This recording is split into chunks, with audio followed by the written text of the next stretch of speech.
राधे राधे श्री हरिदास भक्तों, कैसे हो आप लोग। आशा करती हूँ आप सब परम मंगलमय होंगे, खुश होंगे, स्वस्थ होंगे और ठाकुर जी की सेवा में मग्न होंगे। मैं आप सभी का स्वागत करती हूँ एक बार फिर से अपने चैनल छोटे लड्डू गोपाल में। आज की वीडियो हमारी काफ़ी ज़्यादा इम्पोर्टेंट होने वाली है, तो प्लीज़ वीडियो को बिल्कुल भी मिस ना करें, एंड तक ज़रूर देखें। काफ़ी सारे भक्तों के मन में यह प्रश्न उठता है, जो ठाकुर जी की पोशाक फट जाती हैं उनका हमें क्या करना चाहिए, क्या उनको हम फेंक देना चाहिए। तो आज हम इसी विषय पर बात करेंगे।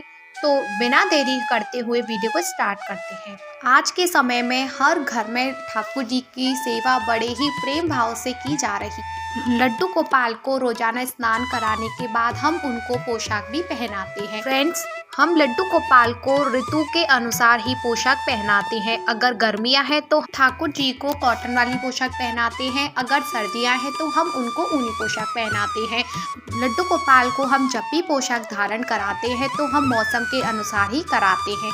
अगर सर्दियां हैं तो उनको ऊनी पोशाक पहनाते हैं, अगर गर्मियां हैं तो उनके सूती पोशाक पहनाते हैं। वैसे तो आप लोगों को पता ही होगा कि हम ठाकुर जी की सेवा करते हैं, तो लड्डू गोपाल के श्रृंगार में उनकी पोशाक कितनी ज़्यादा महत्वपूर्ण होती है। क्योंकि आपने देखा भी होगा, हम जब भी लड्डू गोपाल को स्नान कराते हैं तो स्नान कराने के बाद उनको रोजाना अलग अलग बदल कर ही पोशाक पहनाते हैं, क्योंकि हमारे ठाकुर जी को रोजाना नई नई पोशाक पहनना काफ़ी ज़्यादा प्रिय होता है। मेरे प्यारे भक्तों, यह हमारा भाव भी होता है कि हम अपने लड्डू गोपाल को बदल बदल कर ही पोशाक पहनाएं। आपने देखा भी होगा, काफ़ी सारी माताएं ऐसी होती हैं, काफ़ी सारे बहनें भी ऐसी होती हैं जो लड्डू गोपाल के लिए पोशाक खुद भी बनाती हैं और बाजार से भी खरीद कर लाती हैं। लेकिन मेरा तो मानना यह होता है कि मैं ठाकुर जी के लिए खुद घर पर ही पोशाक बनाऊं और फिर उन्हें पहनाऊं। जब हमारे घर पर ठाकुर जी विराजमान होते हैं तो उनकी आवश्यकता अनुसार ही पोशाक इतनी ज़्यादा हो जाती हैं कि हम सोचने पर मजबूर हो जाते हैं कि आज हम ठाकुर जी को कौन सी पोशाक पहनाएं।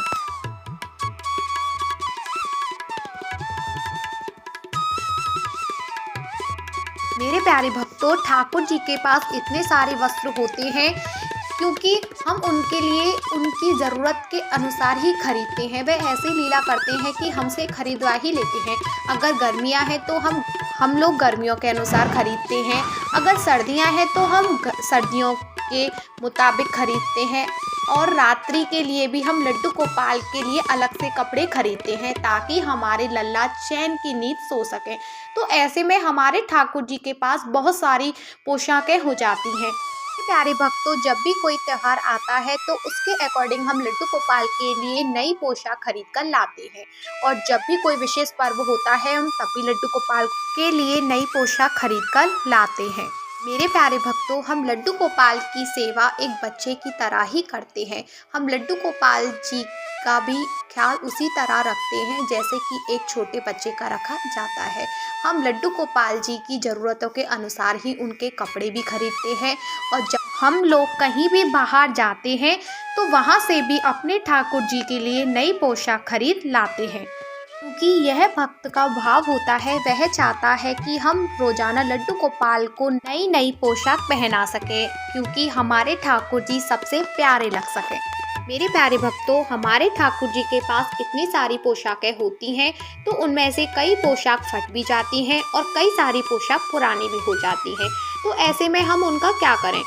तो फ्रेंड्स, सबसे पहले तो मैं यही कहना चाहती हूँ कि आप जो लड्डू गोपाल की पुरानी पोशाक होती हैं, तो आप इन पोशाकों को, जो लड्डू गोपाल जी की सेवा करते हैं और जिनकी इतनी सामर्थ्यता नहीं होती है कि वह लड्डू गोपाल जी की पोशाक खरीद सके, तो आप उनको वह पोशाक दे सकते हो।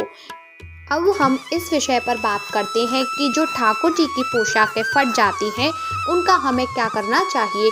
क्योंकि फटी हुई पोशाक तो ना हम किसी को दे सकते हैं और ना ही लड्डू गोपाल को पहना सकते हैं। तो ऐसे में उन पोशाकों का हम क्या करें।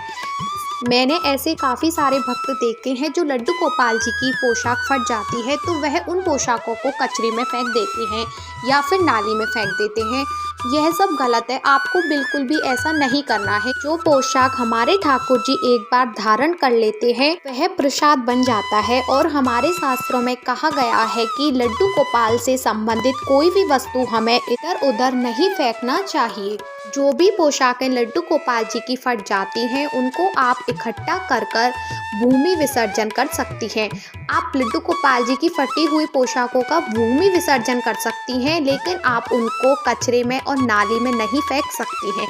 अब आप सोचोगे भूमि विसर्जन कैसे करें, तो आप सबसे पहले एक गड्ढा खोदिए, उसमें आप उन पोशाकों को रख दीजिए, फिर उसके ऊपर से मिट्टी डाल दीजिए। ऐसे हमारी पोशाक ना ही कचरे में फेंकेंगी और ना ही नाली में, तो आप उन पोशाकों का भूमि विसर्जन कर सकते हैं। आई होप आपको समझ में आ गया होगा कि लड्डू गोपाल जी की फटी हुई पोशाकों का क्या करना चाहिए। अगर आपको वीडियो अच्छी लगे तो प्लीज़ वीडियो को लाइक करें, क्योंकि फ्रेंड्स आपका किया हुआ एक लाइक मुझे मोटिवेट करता है और वीडियोस बनाने के लिए। और जो चैनल पर नए हैं और जिन्होंने अभी तक छोटे लड्डू गोपाल चैनल को सब्सक्राइब नहीं किया है तो वो प्लीज़ चैनल सब्सक्राइब कर लें। अब आपसे मेरी मुलाकात होगी नेक्स्ट वीडियो के साथ। जब तक के लिए आप सभी भक्तों को मेरा प्रेम भरा राधे राधे। श्री हरिदास।